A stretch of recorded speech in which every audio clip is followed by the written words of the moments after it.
இயேசு கிறிஸ்து நாமத்தினாலே உங்களுக்கு அன்பின் வாழ்த்துக்களை தெரிவித்துக் கொள்கிறேன். கர்த்தர் நாம ஸ்தோத்திரம். கர்த்தர் உங்களோடு இடைப்படுவாராக.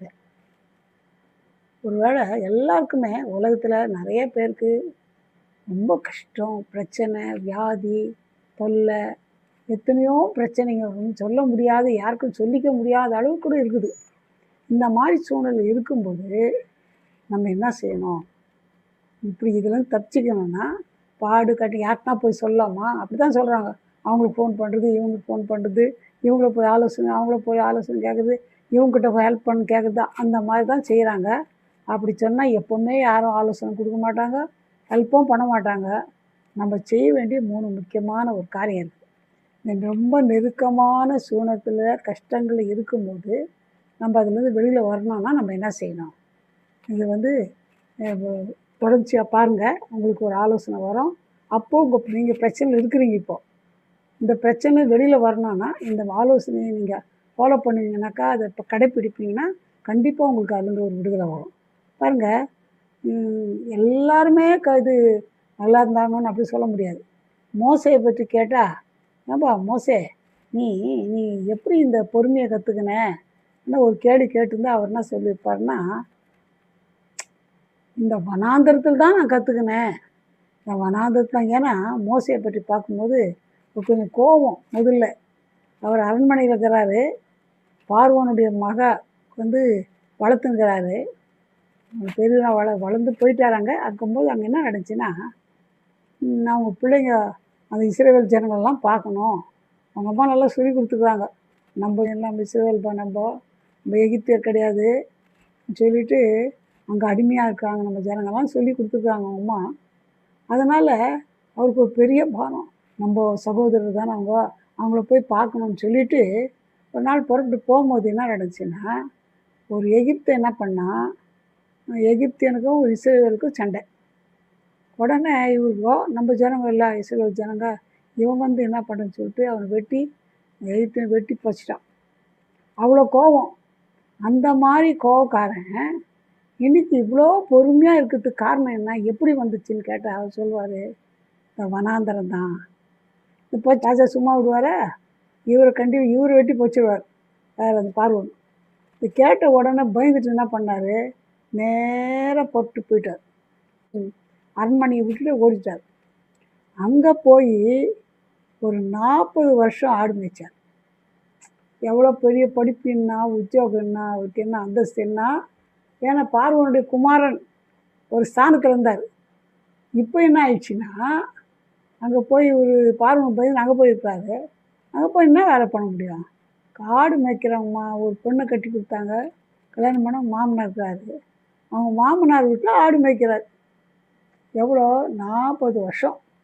இந்த ஆடு மேய்ச்சி இந்த வனாந்தரமான வாழ்க்கையில் தான் அவர் அந்த பொறுமையே கற்றுக்கொண்டார். இப்போ கஷ்டம் பிரச்சனைன்னு யோசிக்காதீங்க.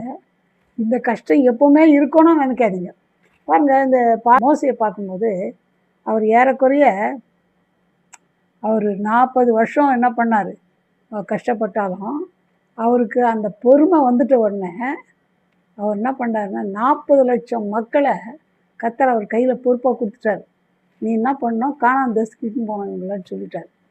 அதே மாதிரி எவ்வளோ பிரச்சனைங்க, எவ்வளோ போராட்டங்க, கொஞ்சம் கொஞ்சமாக ஜனங்க முறுமுறுக்குதுன்னா பேசுறதுன்னா அப்படி இருந்தாலும் கர்த்தர் வந்து அது பொறுமையாக அவர் கொடுத்ததுனால பொறுமையாக போனார். 10 வருஷம் உயிரோட வாழ்ந்தார்.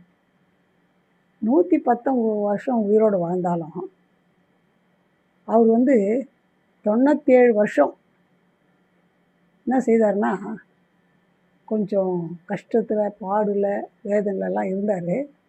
ஆனால் மிச்ச நாளெல்லாம் என்ன பண்ணார், கண்டிப்பாக சந்தோஷமாக தான் வாழ்ந்தார். பாடுகள் மத்தியில் இருந்தாலும். முக்கியமாக பாருங்கள், இந்த இப்போது பேதுரு சொல்கிறார் 1 பேதுருல, கொஞ்ச காலம் பாடு அனுபவிக்கிற நீங்கள். அப்போது உங்களுக்கு கூட பாடு கஷ்டம் இருக்குது இல்லையா, கவலைப்படாதீங்க. கொஞ்ச காலம் தான் அந்த பாடை கர்த்தர் மாற்ற அவரால் முடியும். அது மட்டும் இல்லை, தாவீது என்ன செய்தார்னு 80 வருஷம் உயிரோடு வாழ்ந்தார். இந்த 80 வருஷத்தில் அவர் வந்து எவ்வளோ நாள்னாக்கா 67 வருஷம் சுகமாக தான் வாழ்ந்துக்கிறார். 13 வருஷம் ரொம்ப பாடுகளில் இருந்தார். எதுக்காக சொல்கிறேன்னா, பாடிலே தான் இருக்கணும், பாடே தான் நம்மளுக்கு நம்ம வாழ்க்கையெல்லாம் கஷ்டம்தான். இதை யோசிக்காதீங்க. நம்ம வாழ்க்கையெல்லாம் பிரச்சனை, நம்ம இப்படி தான் வாழணும்னு யோசிக்கவே யோசிக்காதீங்க. நீங்கள் உங்களுக்கு ஒரு 3 ஆலோசனை சொல்கிறேன்.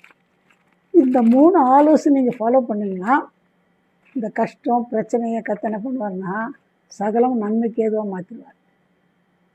ரோமர் 8:28 அன்றியும் அவருடைய தீர்மானத்தின்படி அழைக்கப்பட்டவளாய் அவர்கள் அன்புக்குறவர்களுக்கு சகலம் நன்மைக்கு ஏதுவாய் நடப்பிருக்குதுன்னு படிக்கணும். ஏன்னா இந்த கஷ்டம் பாடு எல்லாம் நன்மைக்கு ஏதுவாக மாற்றிடுவார். சோர்ந்து போயிடாதீங்க, என் நிலைமை இவ்வளோதான், என் வாழ்க்கையெல்லாம் இவ்வளோதான் யோசிக்காதீங்க. இந்த வனாந்தரமான வாழ்க்கையை கத்தர் மாற்றுவார். இப்போ இதுக்கு என்ன செய்யணும்? இன்னும் 3 ஆலோசனை. முதலாவது நம்ம என்ன பண்ணோம், இந்த ஏசாயா 26ஆம் அதிகாரம் 20ஆம் வசனம் பார்க்கலாம். என் ஜனமே, நீ போய் உன் அறைக்குள்ளே பிரவேசித்து உன் கதவுகளை பூட்டி கொண்டு சினம் கடந்து போக மட்டும் கொஞ்ச நேரம் ஒளிந்து கொள். என்ன பண்ண, என் ஜனமே நீ போய் அறைக்குள்ளே என்ன பண்ண, பிரவேசித்து கதவுகளெல்லாம் பூட்டின்னு இந்த சினம் கடந்து போக மட்டும் கொஞ்ச நேரம் ஒளிந்து கொள். அப்படின்னா என்ன அர்த்தம்னா, இன்னொரு வருஷம் நம்ம மத்தேயில் பார்க்கும்போது மத்தேயு 6:6 நீயோ ஜெபம் பண்ணும்போது உன் அறை வீட்டிற்குள் பிரவேசித்து உன் கதவை பூட்டி அந்தரங்கத்தில் இருக்கிற உன் பிதாவை நோக்கி ஜெபம் பண்ணு. அப்பொழுது அந்தரங்கத்தில் பார்க்கிற உன் பிதா வெளியரங்கமாய் உனக்கு பலனளிப்பார். நம்ம என்ன பண்ணுமா, கஷ்டம் பாடுனா இதான் நம்ம வாழ்க்கைன்னு யோசிச்சிடக்கூடாது. இதுலேருந்து வெளியில் வரணும்னா போய் நம்ம அந்தரங்கத்தில் பார்க்க நம்ம ஆண்டவர்கிட்ட போய் என்ன செய்யணும்னு சொன்னால் ஜெபம் பண்ணணும். ஜெபம் பண்ணால் கர்த்தர் அது விடுதலை கொடுப்பாரு. அப்படியா, சோதனையில் ஜெபம் பண்ணுமா, எவ்வளோ காலம் ஜெபம் பண்ணுறதுன்னு அப்படி சொல்லாதீங்க. சோதனை ஜெபம் பண்ணால் அந்த ஜெபத்தில் கர்த்தர் அந்த ஜெபத்தை கேட்குற ஆண்டவர் ஜெபத்தில் உங்களுக்கு பதில் கொடுப்பார். அது மட்டும் இல்லை, இந்த கஷ்டம் சோதனை பிரச்சனை மாறுற வரல என்ன பண்ணால், இது நான் முதல்ல சொல்லிட்டேன், இது அப்படியே வாழ்நாளெல்லாம் அப்படி இருக்குன்னு யோசிக்காதீங்க. கொஞ்சம் காலம் பாடு அனுபவிக்கிற உங்களை சீர்படுத்தி சிறப்படுத்தி நிலைநிறுத்துவாராக வசனம் சொல்லுது. கொஞ்ச காலம் தான் பாடு. அப்போது அதை நம்புங்க, விசுவாசிங்க. எனக்கு இந்த பாடு கொஞ்ச காலம்தான், இந்த கஷ்டம் கொஞ்ச காலம்தான், இதை மாற்ற கத்தரால் முடியும் சொல்லிவிட்டு அவர்கிட்ட போய் அறை வீட்டில் போய் என்ன பண்ணுமா, போய் உங்கள் கஷ்டம் பிரச்சனை எல்லாம் அப்படியே அவர்கிட்ட கொட்டிடணும், சொல்லிடணும். அண்ணாளுக்கு ஒரு பெரிய பிரச்சனை என்னன்னா, எல்லாம் கணவர் நேசிக்கிறாரு, பணம் பொருள் எல்லாமே இருக்குது. ஆனால் இந்த சக்களத்தி என்ன பண்ணா, பெரிய குத்தி குத்தி குத்தி குத்தி பேசி ஒரு நிந்தையை அவளால் தாங்கவே முடியல. யார்கிட்ட போய் சொல்கிறது? புருஷன் சொன்ன, நான் இருக்கிறேன், உனக்கு என்ன கவலை, நான் பார்த்துக்கிறேன், 10 குமாரரை காட்டிலும் நான் பெருசு இல்லையா, நீ ஏன் கவலைப்படுற, அதுக்கெல்லாம் ஏன் கவலைப்படுற? அவரு சொல்கிற ஆறுதல் சொல்கிறாரு. இந்த ஆறுதல் சொன்னால் இந்த நிந்தை போகுமா சொல்லிட்டு அந்த அம்மா ஒரு பிளான் போட்டாங்க. கரெக்டாக நேராக தேவ சந்நிதிக்கு போனாங்க. தேவ சந்நிதிக்கு போய் நல்லா அழுது என்ன பண்ணார், வெளியில் யாருக்குமே தெரில. அந்த ஏலி தாத்தாக்கார அவருக்கும் தெரியாது, அவங்க வீட்டுக்காருக்கும் தெரியாது என்ன ஜெபம் பண்ணுறான்னு. இந்த பெரியனாக்கு யாருக்குமே தெரியாது. ஆனால் யாருக்கும் தெரில. கர்த்தரோட ரகசியமாக அந்த ரங்கத்தில் பார்க்குற கர்த்தரிடத்தில் தன்னுடைய பாரத்தெல்லாம் சொல்கிறார். ஏலி தாத்தா பார்த்துட்டு என்ன போன அழுது வெகு நேரம் ஜெபம் பண்ணாங்க. அது கூட கொஞ்ச நேரம் பண்ணல, வெகு நேரம் ஜெபம் பண்ணாங்க. பொம்பளை என்ன இவ்வளோ நேரம் போயிடுது ஜெபம், குடிச்சிட்டு வந்துக்குமான்னு அவருக்கு டவுட்டு. ஏம்மா அந்த குடியை விட்டு விளக்குன்னார். ஐயா, நான் குடிச்சிட்டு வரலையா, மனக்லேசம் உள்ள ஸ்திரீ, நான் என் மனக்லேசத்தான் ஆண்டவர்கிட்ட ஊட்டிட்டேன் நான். சரிம்மா, அப்போ நான் என்னதுக்கு வேண்டிங்கன்னா அது கத்தர் கொடுப்பான்னு சொல்லிட்டாரு. என்னதுக்கு வேணும்னு தெரியாது அவரு கூட. பாருங்கள், அந்த ரங்கத்தில் கத்தரோடு சொன்ன தன் கவலையை கத்தர் அந்த அப்படி சொன்ன உடனே அந்த வேதனை நிந்தையாக்குது. என் நிந்தையை மாற்றுங்காண்டவர், ஒரு ஆண் பிள்ளையை கொடுத்தா அந்த பிள்ளைய ஊழியத்துக்கே நான் ஒப்பு கொடுத்துட்றேன்னு சொல்கிறேன். அப்போது அதே மாதிரி சொன்ன உடனே கர்த்தர் என்ன பண்ண, ஜபத்துக்கு பதில் கொடுத்தாருன்றது எப்படி நிச்சயம்னா, மனசில் ஒரு சமாதானம் ஆயிடுச்சு. இந்த மனசில் சமாதானம் ஆகிட்டுவே அதுக்கப்புறம் அவ்வளோ நேரம் அழுதுவோ சாப்பிடாதுவோ அழுவே இல்லை. அதுக்கப்புறம் அதே மாதிரி கர்த்தர் உடனே அவருக்கு ஒரு ஆண் பிள்ளையை கொடுத்தா அந்த ஆண் பிள்ளைய குழந்தையாக்கும் போதே பால் மருந்தும் ஊழித்து கொண்டாந்து விட்டுட்டேன். இப்போ பாருங்கள், அந்த மாதிரி ஏதோ ஒரு காரியம் அவங்களை தாக்கினே இருக்குது, மனசில் பாரமாகவே இருக்குது. அதை கர்த்தர்கிட்ட சொல்லணும். அப்போ நீ ஜெபம் பண்ணணும். இதுக்கு அந்த பிரச்சனை தீர்ற வரலும் அது ரொம்ப நாள் இருக்குது, அதுவும் சொல்லிட்டேன், கொஞ்சம் காலம்தான். அது எல்லாவற்றையும் மாற்ற அவரால் முடியும். அப்போ முதல் ரெமெடின்னா முதல்ல இதுக்கு தீர்வு என்னன்னா ஜபம். அந்த ரங்கத்தில் ஒளிந்துக்கொள் ஜபம் பண்ணுன்ற கர்த்தர். அவரோடு நீ பேசி, யாருக்கும் ஓடி போய் அங்கே இங்கே சொல்கிறது அதெல்லாம் வேணாம். நீ மனுஷிட்ட போய் சொன்னால் என்ன சொல்லுவாங்க தெரியும்? அப்படியா அப்படியான்னு தும்புக்கிட்ட சொல்லிட்டு இப்போ பின்னால் போய் என்ன சொல்லுவாங்க, அவங்களுக்கு இப்படியோ இவ்வளோ வேணும் இன்னும் கூட வேணும்வாங்க. அதனால் எந்த மனுஷரும் கவலையை பாரத்தை தீர்க்கவே முடியாது. இது கர்த்தரால் இயேசுவால் தான் முடியும். அவரோட அவர்கிட்ட போனது ஒரு காரியம் செய்யணும். இல்லைன்னா குறை இருக்குமானா உடனே அதை நம்ம ஜபம் அவர்கிட்ட நேரடியாக போனோன்னா நம்ம பாவம் தான் அதுக்கு நடுவில் தடையாக நிற்கும். அப்போ நம்ம என்ன செய்யணும்னா நம்ம குறைங்களை குற்றங்களை சொல்லி, ஆண்டவரே நல்லா பேசிட்டேன், இப்படிலாம் செய்துட்டேன், இந்த குறைகள் இருக்குது, நீங்கள் என் பாவத்தெல்லாம் மன்னியும், ரத்தத்தினால கழுவுங்க, பரிசுத்தப்படுத்துங்க, என் உள்ளத்தில் வாங்கன்னு ஒரு வார்த்தை உண்மையாக கேட்டுப்பாங்க. உடனடியாக கர்த்தர் உங்கள் ஜபத்துக்கு பதில் கூட கொடுப்பார், ஜபத்தை கேட்பார். இது முதல் செய்ய வேண்டிய காரியம். ரெண்டாவது காரியம் நம்ம என்ன செய்யணும்னாக்கா, சங்கீதம் 13:5, நான் உம்முடைய கிருபையின் மேல் நம்பிக்கையாக இருக்கிறேன், உம்முடைய ரட்சிப்பினால் என் இருதயம் களிகூரும். கிருபையை கேட்கணும் ஆண்டவர்கிட்ட. ஆண்டவர் கிருபை தாங்கப்பா, கிருபை தான் நம்பியிருக்கிறோம்பா. கிருபைனா என்ன சொன்னால், கிருபைன்னு நிறைய வசனம் வருது.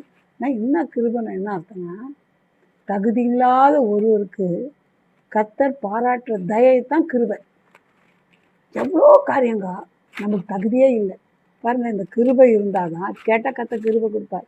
இந்த கிருபை இருந்தால் தான், கிருபையினால் தான் நம்ம என்ன பண்ணுவோம், ரட்சிக்கப்படும். இது ரொம்ப முக்கியம். அது மட்டும் இல்லை, புலம்பல் 3:22 நாம் நிர்மூலமாகாதிருக்கிறது கர்த்தருடைய கிருபையே, அவருடைய இரக்கங்களுக்கு முடிவில்லை. நம்ம இன்னைக்கு வரலாம், இந்த நிமிஷம் வரலாம், நிர்மூலமாகாத அழிந்து போகாத இருக்கிறோன்னா அது அப்படி சுத்த கிருபை. அவர் இரக்கங்களுக்கு முடிவில்லை. அது மட்டும் இல்லை, இந்த எபேசியர் 2:5 அக்கிரமங்களில் மரித்தவர்களாய் இருந்த நம்மை கிறிஸ்துவுடனே கூட உயிர்ப்பித்தார், கிருபையினாலே ரட்சிக்கப்பட்டோம். இப்போ நம்ம ரட்சிக்கப்படுறது கூட கர்த்தருடைய கிருபை. ரட்சிக்கப்படுறது கர்த்தருடைய கிருபை. அடுத்தது எபிரேயர் 4:16 ஆதலால் நாம் இரக்கத்தை பெறவும் ஏற்ற சமயத்தில் சகாயம் செய்யும் கிருபை அடையும் தைரியமாய் கிருபாசனத்திரண்டி சேரக்கடவோம். அவர்கிட்ட உதவி பெறணும்னா அந்த கிருபை தான் வேணும். அப்போ நமக்கு அந்த கிருபையை கர்த்தர் கொடுக்குறாரு. அப்போது அந்த கிருபை ரொம்ப முக்கியம். மரியாள்கிட்ட தேவதூதன் என்ன சொல்கிறாருன்னா, தேவதூதன் அவளை நோக்கி, மரியாளே நீ பயப்படாதே, நீ தேவனிடத்தில் கிருபை பெற்றாய். மரியாளுக்கிட்ட ஒரு முக்கியமான நியூஸ் சொல்கிறதுக்காக யார் வந்தது? தேவதூதன். என்ன நியூஸ் அதுன்னா, நீ கர்ப்பவதியாக்கி ஒரு குமாரனை பெறுவாய், அவருக்கு இயேசு பேர். உடனே அவளுக்கு தூக்கி வாரி போட்டுச்சு. ஐயோ, நம்ம கல்யாணமே திருமணமே ஆகலையே, கர்ப்பமாக குழந்தை பிறக்குன்னா எவ்வளோ நிந்தை, எவ்வளோ அவமானம், எப்படி நான் தாங்குவேன், என்னான்னு புரியல அந்த அம்மாவுக்கு.